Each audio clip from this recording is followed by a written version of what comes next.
दोस्तों, अगर मैं आपसे पूछूं कि दुनिया की सबसे बड़ी समस्या कौन सी है, तो शायद आप कहेंगे कि आतंकवाद, शायद कोई कहेंगे कि ग्लोबल वार्मिंग। पर तीसरी भी एक समस्या है जो मैं काफ़ी समय से देख रहा हूं, और वो है पेरेंटिंग की।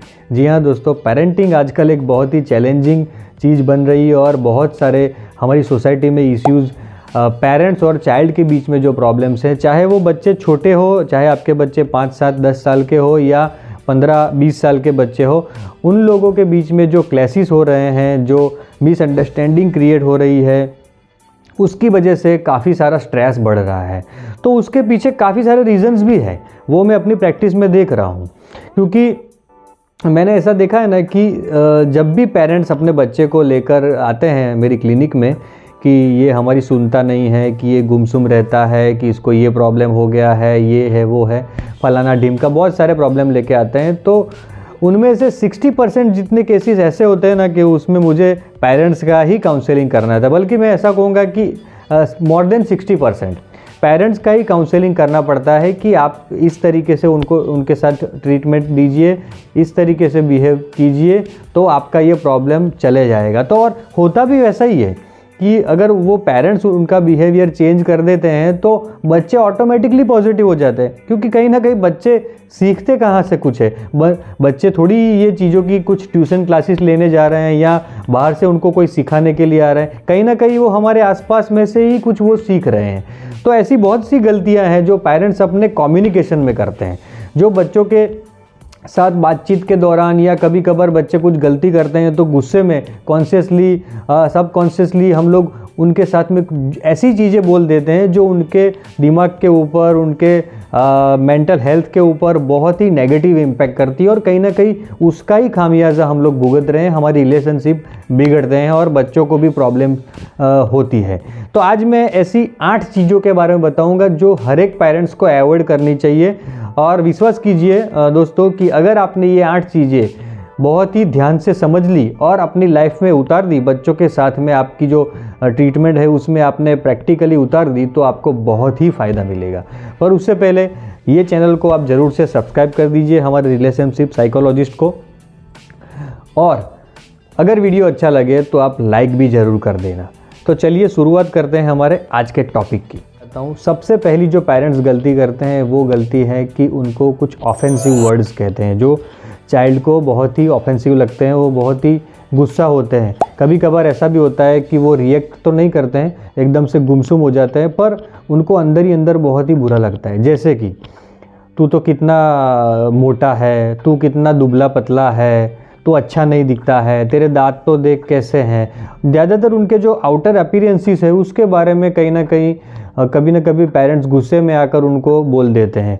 कभी उनका जो कहा हुआ अगर बच्चा ना माने तो ऐसे ऑफेंसिव वर्ड्स यूज़ करते हैं। तो ये हमें बहुत ही अवॉइड करना चाहिए, जिससे कि बच्चे के मन पर बहुत ही नेगेटिव असर पड़ता है। दूसरी जो गलती करते हैं पेरेंट्स वो है कि कुछ प्रोवोकिंग वर्ड्स यूज़ करते हैं अपने डायलॉग्स में। जैसे कि तुम बात कैसे करते हो, तुम चलते कैसे हो, ऐसी छोटी छोटी बातों पे उनको कमेंट करते रहते हैं, और कहीं ना कहीं वो बच्चे उसको बहुत ही सीरियसली ले लेते हैं और उनका सेल्फ कॉन्फिडेंस भी उनका डाउन हो जाता है। तो ये चीज़ें भी हमें अवॉइड करनी चाहिए, प्रोवोकिंग वर्ड्स यूज़ नहीं करने चाहिए।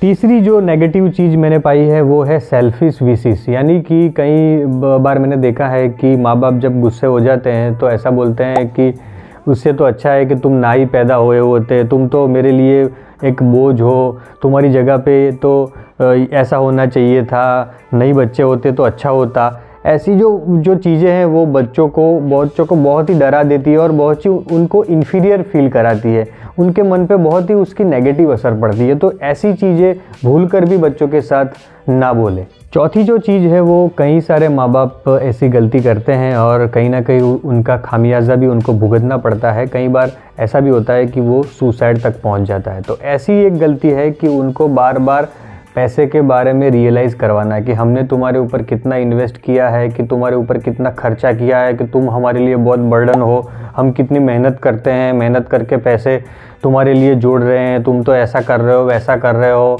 कुछ वर्थ नहीं हो। तो ये जो चीज़ें हैं बार बार उनको पैसे के बारे में रियलाइज़ करना ना, वो भी काफ़ी गलत चीज़ है। उनको बहुत ही हर्ट होता है इससे, और वो उनको लगता है कि सही में मेरी मजबूरी है कि अभी मैं इनके ऊपर डिपेंडेंट हूँ, पर मैं जब इंडिपेंडेंट हो जाऊँगा तब इनको बताऊँगा। तो कहीं ना कहीं बदले की भावना भी उनके अंदर वो पैदा होने लगती है।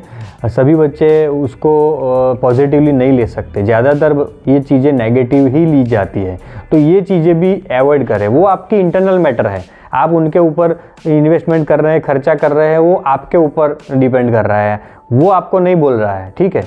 तो इन चीज़ का भी आपको ध्यान रखना है खास। पांचवी चीज़ तो बहुत ही कॉमन है और मुझे लगता है कि सभी माँ बाप ये तो करते ही होंगे, कहीं ना कहीं ये गलती तो होती होंगी, पर हमें ध्यान रखना है। तो पांचवी जो गलती है वो है कि कंपैरिजन करना।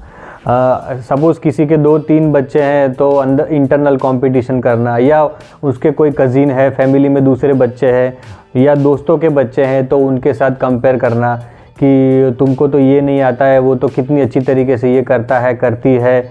ऐसे कंटिन्यूसली कंपैरिजन उनका होता रहता है, पढ़ाई के बारे में, खेलकूद के बारे में, कुछ एक्स्ट्रा को करिकुलर एक्टिविटी के बारे में, हॉबीज़ के बारे में, कपड़े पहनने के बारे में, बोलने के ढंग के बारे में, कॉन्फिडेंस के बारे में। ऐसी कई सारी बातें होती हैं जिनके बारे में हम कॉन्शियसली या अनकॉन्शियसली ऐसा कुछ करते रहते हैं कि बच्चों को अपना कॉन्फिडेंस बढ़ाने में बहुत दिक्कत आती है। कहीं ना कहीं उसको लगता है कि मैं कुछ नहीं हूँ, तो आगे जाके आपके बच्चे को ही नुकसान होने वाला है। अगर आप कंपैरिजन कर रहे हैं तो आपको ऐसा चाहिए क्या कि आपका बच्चा लो कॉन्फिडेंस का पैदा हो, या लो कॉन्फिडेंस का बच्चा आपको आगे जाके ज़्यादा शर्मिंदा फील करवाए।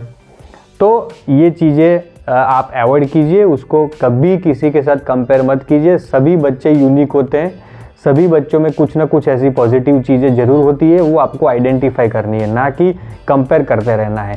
हर एक बच्चे में सेम तरीके की स्ट्रेंथ नहीं हो सकती है। छठी जो गलती है वो है एब्यूजिव वर्ड्स यूज़ करना, यानी कि स्टूपिड बोलना, लूज़र बोलना, ऐसी कई वर्ड्स हैं जो आप लोकल लैंग्वेज में भी बोलते होंगे। ये जो वर्ड्स है वो बहुत ही ख़तरनाक है दोस्तों। इसका जो असर है ना वो आपको सही में मालूम नहीं है, क्योंकि मुझे लगता है कि कहीं ना कहीं आप अपना बचपन भूल गए हैं। आपके बचपन में कभी कभार आपको इस तरीके के जब एक्सपीरियंस हुए थे तो आपको याद नहीं है कि आपके मन के ऊपर क्या असर हो रही थी, इसीलिए शायद आप ये चीज़ कर पा रहे हैं। अदरवाइज़ तो क्या होता है कि हमको याद होता है कि हमने बचपन किस तरीके से झेला है, तो वो गलतियां हम रिपीट ना करें। पर मैं ज़्यादातर ऐसा ही देखता हूँ कि सेम गलतियां हम लोग रिपीट करते हैं। ठीक है, कभी कभार गुस्सा आता है, बच्चों को हम डांट भी देते हैं, कभी कभार ये भी ज़रूरी होता है। ऐसा नहीं है कि उनको बस पुचकारते ही रहो, उनको बस लाड़ प्यार ही करते रहो। कभी कभार थोड़ा डांटना भी पड़ता है, पर पॉजिटिव मैनर में। उसका इम्पैक्ट कुछ पॉजिटिव आना चाहिए। आपके रिश्तों के अंदर कोई डिस्टेंस नहीं पैदा होना चाहिए या नेगेटिविटी क्रिएट नहीं होनी चाहिए। तो ये जो एब्यूजिव वर्ड्स है वो अवॉइड करने चाहिए।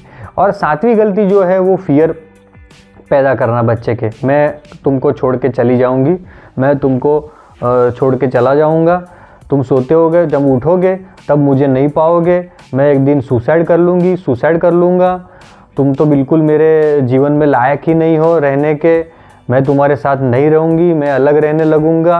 ये वो बहुत ही उनको डराते रहते हैं। तो कई बार मैंने ऐसा भी देखा है कि ऐसे बच्चों के अंदर कई सारी साइकोलॉजिकल प्रॉब्लम्स भी डेवलप होने लगती है। और बच्चे जब बड़े होते हैं तो आजकल आप भी सोसाइटी में देख रहे होंगे कि कई लोगों को बहुत ही इनसिक्योरिटी रहती है रिश्तों के रिलेटेड। तो वो इनसिक्योरिटी पैदा वहीं से हुई है, वहीं से उन लोगों को वो इनसिक्योरिटी मिली है कि उनको लगता है कि कोई मुझे छोड़ के चला जाएगा, अगर मैं ऐसा करूँगा तो उनको अच्छा लगेगा, ऐसा करूँगा तो अच्छा नहीं लगेगा। तो हरदम वो वही चीज़ के अंदर उलझे रहते हैं और कहीं ना कहीं दूसरे लोगों को खुश करने की कोशिश में ही अपनी खुशी की कुर्बानी देते रहते हैं।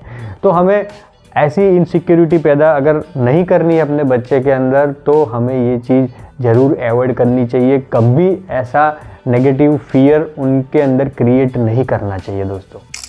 आठवीं और आखिरी जो गलती है वो है फेक प्रोमिसेस। हाँ दोस्तों, ये बहुत सारे पेरेंट्स करते हैं कि उनको बताते हैं कि ये तू एग्ज़ाम पास कर लेगा या कर लेगी, उसके बाद में तुमको ये चीज़ लेके दूंगा।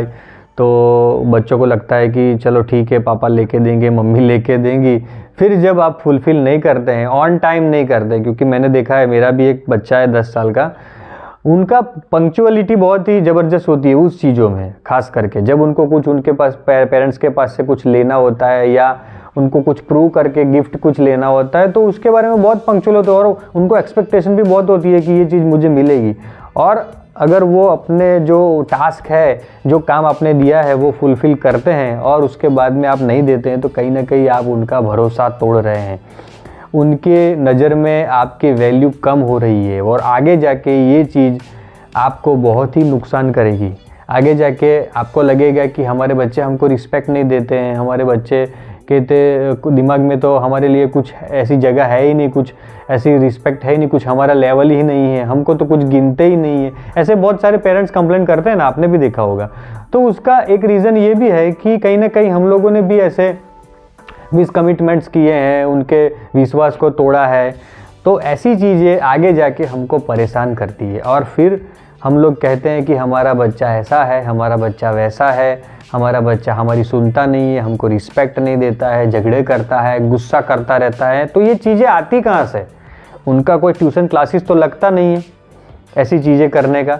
ये हमारे बिहेवियर से, हमारा जो उनके प्रति जो व्यवहार है, रुझान है, उसकी एक ये क्या हम उसको बोलेंगे कि एक रिज़ल्ट है उसका ये, और वो आपको फेस करना पड़ रहा है। तो ये जो 8 चीज़ें मैंने बताई, वो हो सके तो आप एक बार फिर से वीडियो देख लीजिए और इसको रिपीट करके लिख लीजिए एक कागज़ पर, और उसको दिन में 2-3 बार पढ़िए। अगर आप ऐसी गलतियां कर रहे हैं तो मुझे लगता है कि कॉन्शियसली आप एफर्ट डालेंगे तो आपके कम्युनिकेशन में से, डायलॉग में से ये चीज़ें धीरे धीरे निकल जाएगी और कहीं ना कहीं आपको इसका फ़ायदा बहुत ही मिलेगा।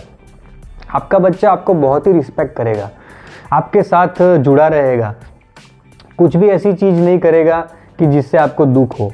आपकी परमिशन भी लेगा, कुछ करना चाहेगा तो आपको वो चीज़ अच्छी लगेगी।